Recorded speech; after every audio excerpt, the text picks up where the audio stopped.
On croit connaître Andersen. On a des images, un cygne qui s'envole, une sirène mélancolique, un empereur en petite tenue. Puis on rouvre les contres et très vite, on entend autre chose. Une voix simple et rusée, une douceur qui cache une morsure. On se dit, ce n'est pas un grenier d'enfance, c'est un laboratoire d'humanité. Les contes, c'est un bouquet bigarré, des récits courts, écrits au XIXe siècle, où l'enfant n'est pas une cible marketing, mais une clé d'entrée. Andersen y mêle folklore, souvenirs personnels, chroniques sociales et fantaisie presque journalistique. Ça va droit, ça coupe net, ça reprend par une pirouette. Le dispositif est limpide. Un fait, une image, une décision impossible. Et l'on avance sans s'en apercevoir, comme pris par la main d'un conteur qui fait semblant de ne pas y toucher. Les enjeux arrivent vite. Grandir, perdre sa voix, vouloir être vu, accepter d'être différent. Chez Andersen, le merveilleux n'adoucit pas la réalité, il la rend plus nette. Le monde parle, littéralement. Les objets ont une âme, les animaux pensent, les puissances se laissent piéger par leur vanité. Et l'on comprend que l'enfance n'est pas un âge, c'est un angle. Celui qui permet de voir la vérité quand les adultes regardent ailleurs. La petite sirène pose la question qui fâche. Qu'est-on prêt à payer pour devenir quelqu'un d'autre ? La jeune héroïne troque sa voix contre des jambes, danse sur des couteaux, ne gagne ni le prince ni la terre. On entend le bruit de l'ascension sociale, son cou en peau et en silence.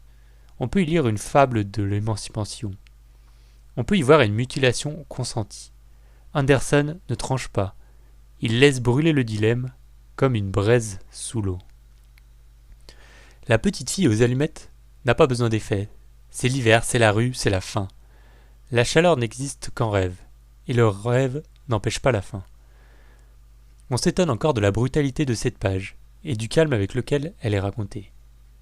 Les habits neufs pour l'empereur, à l'inverse, est une comédie, mais la leçon est sévère. Tout le monde voit l'illusion, et personne ne parle. Il faut qu'un enfant, qui n'a rien à perdre, dise la phrase que les adultes n'osent pas former. Le vilain petit canard reste l'histoire la plus consolante et la plus cruelle à la fois. On moque, on frappe, on isole, puis vient le signe. Oui, la métamorphose libère. Mais elle ne rembourse pas les humiliations. Le récit garde les marques. Là encore, Andersen ne gomme rien. L'identité se gagne, mais le prix reste inscrit dans la mémoire du corps. Autre génie, faire vivre les choses. Le sapin voudrait grandir vite, être grand tout de suite, briller au centre du salon. Il découvre l'absurdité de la vitesse. Le vaillant soldat de plomb aime sans retour, tient droit, finit dans la flamme avec une dignité d'allumette. Le rossignol chante plus vrai qu'une machine parfaite. On se dit, Andersen est un animateur avant l'animation. Il donne une âme à ceux qui n'en a pas et nous retire nos alibis d'adultes blasés. Si un sapin peut regretter d'avoir couru, nous, qu'est-ce qu'on regrette ? La langue, justement. Elle paraît claire, presque transparente, mais elle a des nœuds, des sourires en coin, des coups de frein. Andersen passe du murmure à la satire en une phrase. Il tutoie presque l'auditeur, puis s'éloigne d'un pas. Les traductions y jouent gros. Quand elles lissent, on perd le grain du conteur. Quand elles gardent la torsion, on retrouve l'humour, les ombres soudaines. Cette intimité un peu cabossée qui en fait sa signature. On entend alors la voix qui nous parle, non pas d'en haut, mais à hauteur de table. Tout n'est pas parfait. Il y a des pages datées, des rôles de genre raides, une morale chrétienne qui vient parfois recoudre trop vite les plaies. Certaines fins peuvent laisser les jeunes lecteurs démunis. Il faut le savoir et les accompagner.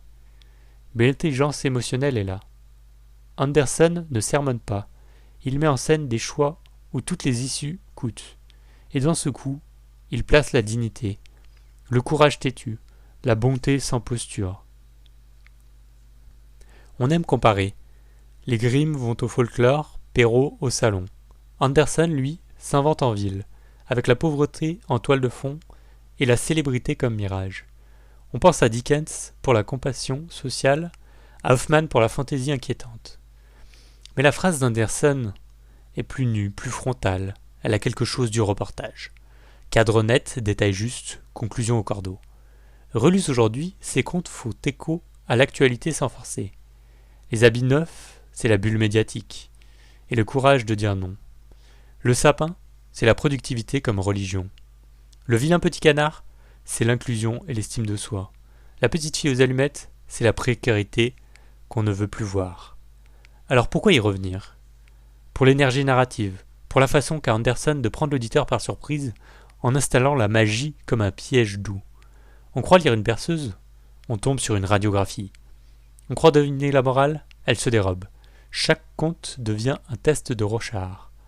Selon l'âge, on y verra une satire, une consolation, une alarme. Et ce n'est pas contradictoire.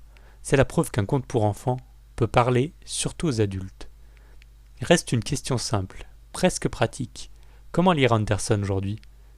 À voix haute si possible, par touche, pas tout d'un bloc, en acceptant que la lumière et l'ombre fassent la paire, en gardant l'oreille pour la musique de la phrase et l'œil pour les angles noirs, en se souvenant que les enfants n'ont pas besoin qu'on sucre le café, ils ont besoin qu'on leur dise la vérité avec tact et panache.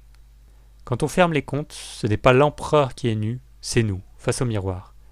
Et tout à coup, on n'a plus très envie de rire, mais on sait enfin où regarder. Retrouvez le lien pour commander le livre en version papier ou audio dans la description.